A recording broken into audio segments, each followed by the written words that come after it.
talk a little bit briefly, briefly being the operative word if this is an Arse comic book launch, but then we're going to talk to each of these, what do you call them? Cartoonists, comic book makers, graphic novelists, makers of sequential art narrative. It's very, very hard to know what to call them. However, comics at a writers' festival? Really? Isn't this some sort of sacrilege? Well, actually, as it happens, no.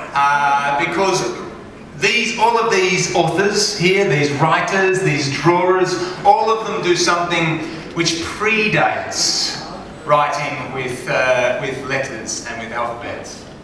They write with pictures.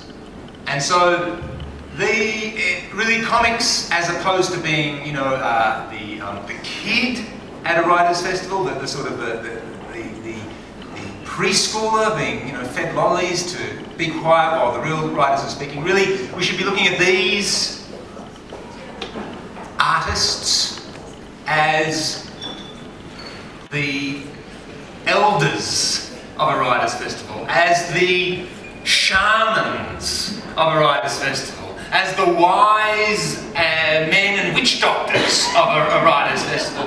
Because 10,000 years ago, we'd be in the same situation. We'd be in a cave together, and these people will be scrawling up pictures on the wall, pictures of bison, pictures of us with our little spears, attacking those wild animals. These people are telling the stories of our tribe in the first language, the language of pictures. I think we need to give them a round of applause for that. Right.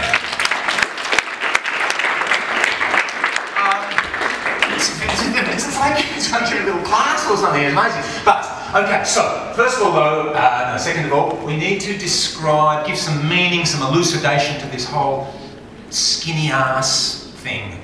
Why is it called that? Why? What does it mean? Well, let me just give you some background. For the last couple of years here in Melbourne, we've had what we, the Melbourne comic book gang community, has called the Big Arse Comic Book Launch. Woo! Now listen to this. Last year at the Big Arse Comic Book Launch, we launched 9 books. Wow. This year, it was in March, we launched 15 books. Even now, as we are sitting here, comic book mathematicians are working out how many books we're going to launch next year. What's the calculus? What's the logarithm? They're furiously deciding, you know, is this a geometric progression? Is it a Fibonacci sequence? How can we estimate how the flood will keep on flooding? Because in Melbourne and in Australia now, stories told in pictures, we don't need to worry about quality anymore. It's right there. People have been slaving and labouring at those drawing boards for so long. They are in tune with the ink. It's like their blood pouring onto the page. The quality is there. All we care about now is quantity. More. We want to be getting to that point that Osamu Tezuka, the famous Japanese creator of Astro Boy and Kimber the White Lion, spoke about, where he said, we are coming, he said it in Japanese of course, we are coming to an age of manga, Japanese comics, of manga as air. As air. Surrounding us, in our minds, coming out from our hands. It's that sort of time. So really, with some more numbers, and we need some more numbers. So here we have, today we're launching and celebrating 6 books made by 5 people, published by 4 publishers. So, you know, it's a very numerous, for a writers' festival, it's very numerish sort of event. Okay, so that's right. So we had the big Arse, a couple of, these big comic book launches. We thought we're going to come to the Melbourne Writers Festival and launch some comics at the Melbourne Writers. We can't call it big Arse. It's not very respectable. Let's think of a different title. Let's think of a different part of the body. We could call it the Big Knees Comic Book Launch.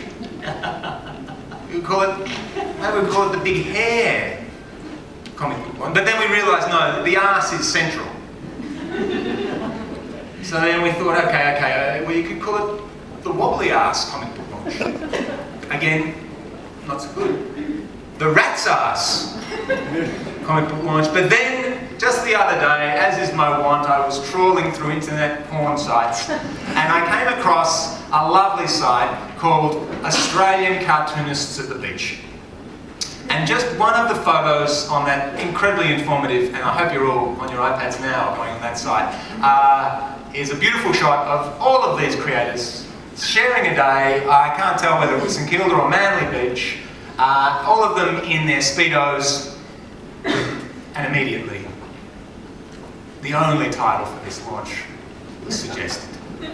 The Skinny Arse Comic Book Launch. Because even though their asses are skinny, their minds, hands and hearts are very, very, very big. So, should we talk about these books? Yes, we shall. Yes, we shall. So, here, look. The Trials of Francis Baird. Now, a couple of years ago, at the Melbourne Writers Festival, we launched Francis Baird, the first volume. Francis Baird, the drunken, unemployed, stuffed bear, and his life making up things, really, making up vehicles out of odds and ends, as penned by Gregory Mackay over here in the black. I'm going to pass this book across from drawer to drawer until it reaches Gregory. It goes underneath and over, across. Wonderful. No, don't give it to anybody else. Okay. It's yours. So in this book, Francis Baird, as we know and love of him, he sets about building vehicles. He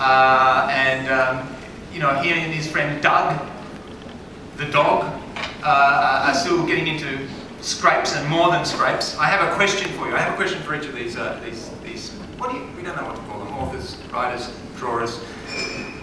Gregory, did you know when you began, and one of the things about this, it's called The Trials of Francis Baird, and indeed, Francis is sorely tried. The Book of Job has nothing on this particular comic book. Gregory Mackay, did you know when you started drawing this particular volume of Francis's adventures that you would put him through such a rough period of his life? Was that your intention to? Well, I thought that he had it pretty easy in the first book, so I thought I'd try him a little more. But I sort of wrote it fairly stream of consciousness, so I didn't really know what was happening. And then I think as the winter progressed, his adventures got worse and worse. They did. So you're funnier and funnier.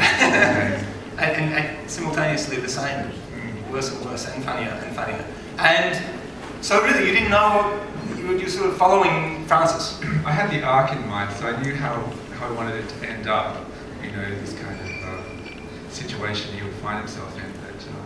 But I had to sort of invent a lot of adventures for him to work his way through before he could get to that stage.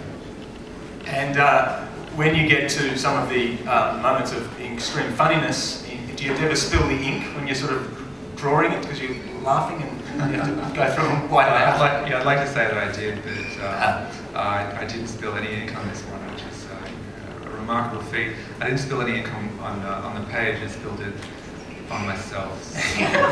That was a white suit.